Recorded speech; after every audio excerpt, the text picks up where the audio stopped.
Hello students, आज हम बहुत दिनों बाद आए हैं। जैसे कि हम जानते हैं कि हमारा एग्जाम्स पास में आने वाले हैं, तो बच्चों बहुत कंफ्यूज होते हैं हम क्या लर्न करें क्या नहीं लर्न करें।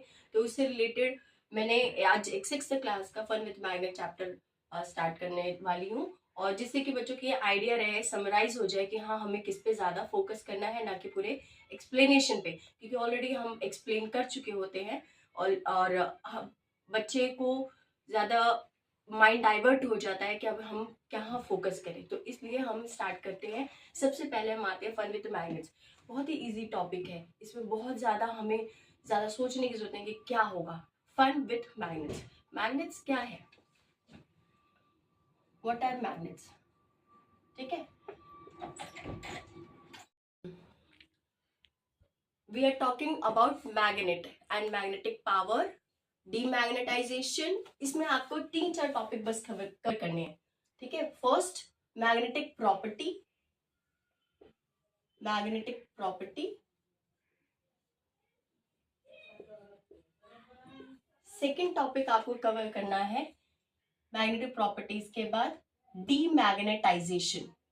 पहले तो मैग्नेटाइज करेंगे किसी भी चीज को, डीमैग्नेटाइज नहीं करते। मैग्नेटाइज यानी कि कब किसी, इसको भी मैं बता देती हूँ। Magnetization, TISATIN, and the third topic is demagnetisation.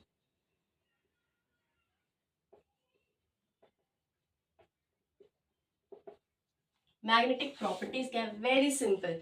हम लोगों ने खेल कूद में बहुत सारी चीजें देखी हैं, ऐसा कुछ नहीं है कि ये हमें पता नहीं, और ये हमने प्रैक्टिकली किया, बट वी डोंट नो कि it comes an a study also. तो हम उस चीज को अप्लाई करेंगे अपने स्टडी में कि मैग्नेटिक प्रॉपर्टी है क्या। जब आपने कभी मैग्नेट को लिया होगा तो नॉर्थ पोल और साउथ पोल आता है। तो नॉर्थ एक, जैसे हमारे आपने स्टार्टिंग में जो चैप्टर पढ़ा होगा, तो कई टाइप्स के मैग्नेट्स पढ़ेंगे। Bar magnet, horse shaped, U shaped, एक और आया है, 4 टाइप के हो गए हमारे पास, कंपस शेप्ड आई थिंक। ठीक है, तो उनमें हम लोग क्या देखते हैं, उनके सबके, मैं आपको यहीं पे पहले बताती हूँ। ये होता है नॉर्थ पोल और ये होता है साउथ पोल। ठीक है, इट हैज 2 एंड पोल्स हमेशा, ये तो कॉमन चीज है, हमें पता ही। आप लिख सकते हो it has 2 end poles, 2 end poles. ठीक है, it has 2 end pole. Second क्या लिखेंगे? जब हम एक मैग्नेट जब दूसरे मैग्नेट के पास में लाते हैं तो क्या होता है, अगर सेम डायरेक्शन होती है, यानी नॉर्थ नॉर्थ पोल होता है, तो इट रिपेल ईच अदर। तो आपको कुछ भी नहीं लिखना, ज्यादा साइंस में आपका ज्यादा एक्सप्लेनेशन की नीड नहीं होती है। आपको टू द पॉइंट लिखना होता है। टू द पॉइंट आप लिखते हो, you will get the whole marks. और अगर कोई एक्सप्लेनेशन वाला टॉपिक होता है तो हम लोग उसको डायग्रामेटिक या फ्लो चार्ट या फ्लो शीट पे रिप्रेजेंट करते हैं। बहुत ज्यादा उसमें लैंग्वेज की डिमांड नहीं होती है। It has 2 ends. फिर नॉर्थ, आप चाहो तो ऐसे लिख सकते हो, north north pole repel each other. इतनी तो इंग्लिश सबको आती ही आनी भी चाहिए, क्योंकि हम इस एज में इस रहते हैं कि इंग्लिश की अब हमारी बहुत नीड भी है, ईच अदर, राइट। फिर हम आते हैं, क्योंकि मेरा ब्लैक बोर्ड थोड़ा सा छोटा है स्टूडेंट्स, तो हम थर्ड पॉइंट लिख सकते हैं, north south pole, right. North south pole attract each other, attract each other. बस ये आपको एक इतनी सी मैग्नेटिक प्रॉपर्टीज है। मैग्नेटाइजेशन क्या होता है, आप लोग खेल खेल में मैग्नेट को लेके ना किसी के ऊपर जब रब करते हो तो क्या होता है, उसकी जो प्रॉपर्टी होती है ना, उस दूसरे प्रोडक्ट सॉरी दूसरे सब्सटेंस में आप कह सकते हो, या दूसरे किसी भी चीज में उसकी प्रॉपर्टी आ जाती है, शेयर कर लेते हैं। जैसे हम लोग कहते हैं ना, अच्छी संगत के साथ रहोगे तो अच्छा। मैग्नेटाइजेशन, अब इसमें हम आपके बात कर रहे थे कि हम मैग्नेटाइज कैसे करते हैं। व्हेन वी रब magnet, high power magnet to the other substance, it increases, yeah, you can say it takes its power, so it magnetized. Okay, तो ये आपका एक magnetization, it is a process. Then we are coming to the demagnet. D means reduce, always D means reduce or decrease. Okay, तो how can we demagnetize a substance? हम कैसे कर सकते हैं, किसी एक मैग्नेट है उसकी पावर को लॉस करना है।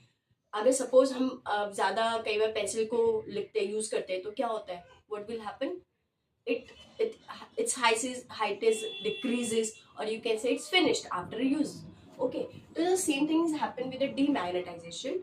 It loses its power by the hammering.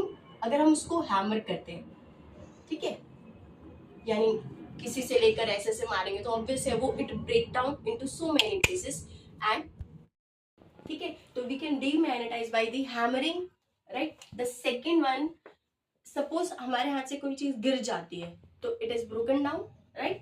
तो वी कैन से कि व्हेन द इट ब्रेक, आप कह सकते हो, राइट, ब्रेकिंग.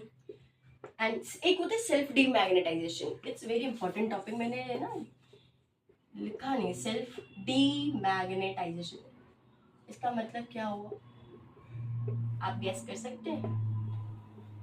कोई बात नहीं है, ज्यादा डिफिकल्ट नहीं है. सेल्फ मीन्स खुद से, डीमैग्नेटाइजेशन मीन्स डीमैग्नेटाइज होना, यानी कि उसकी जो प्रॉपर्टी है वो लॉस होती रहे, यानी जो खुद से उसकी प्रॉपर्टी लॉस होती रहे. Loss of magnetic power, magnetic. अब हम आते हैं सेल्फ डीमैग्नेटाइजेशन पे. सेल्फ डीमैग्नेटाइजेशन का मतलब क्या होता है? Loss of magnetic power by itself, खुद से कोई चीज खो देना विद द टाइम. ये ऐसा क्यों होता है कि विद द टाइम, कई बार क्या होता है हम बहुत सारी चीजें पढ़ते हैं, याद करते हैं, नेक्स्ट क्लास में जाते तो भूल जाते हैं. तो इसी तरह से हमारी जो मैग्नेटिक पावर भी होती है वो अपने आप डीमैग्नेटाइज हो जाती है. तो this is called as a self demagnetization. ठीक है, अब आपके ये कुछ पॉइंट्स हैं जो आपको ये सारे लर्न करने हैं, जो बेसिक चीज है, जो कि हमारी क्वेश्चन पेपर जब हम बनाते हैं या कोई भी टीचर बनाता है, एनीवन, मैं किसी स्कूल की भी किसी भी टीचर की बात करूँ, not I'm talking about myself. If any teacher is making the question paper, these topics are considered, always consider, and it always comes in the competitive exam. ऐसा नहीं है कि आपके ये किसी और आगे नहीं आएगा, ये कॉम्पिटिटिव एग्जाम में भी ये क्वेश्चन हमेशा पूछे जाते हैं. ठीक है, एक और, नेचुरल मैग्नेट कौन सा है, ये क्वेश्चन पूछा जाता है आपके चैप्टर में होगा नेचुरल मैग्नेट. वो है आइडोस्टोन. इसकी एक स्टोरी भी है लेकिन मैंने आपको नहीं बताया क्योंकि ये हम लोग एक समराइज कर रहे हैं, ये जो कि एग्जाम के पर्पज से है, ताकि चैप्टर एक्सप्लेनेशन से है. तो आयोडोस्टोन एंड मैग्नेटाइट, इसका लर्न करने का तरीका क्या है, ज्यादा मुश्किल भी नहीं है. आयोडोस्टोन, ठीक है, फिर मैग्नेटाइट. मैग्नेट तो हमें पता ही है ना, स्पेलिंग मैग्नेट की पता है, इसमें ITE लगा दो, magnetite, simple. Now thank you so much students, we have finished this topic today and I hope you liked it and you please follow it so that you don't face any problem regarding the examination what you have to learn. Thank you.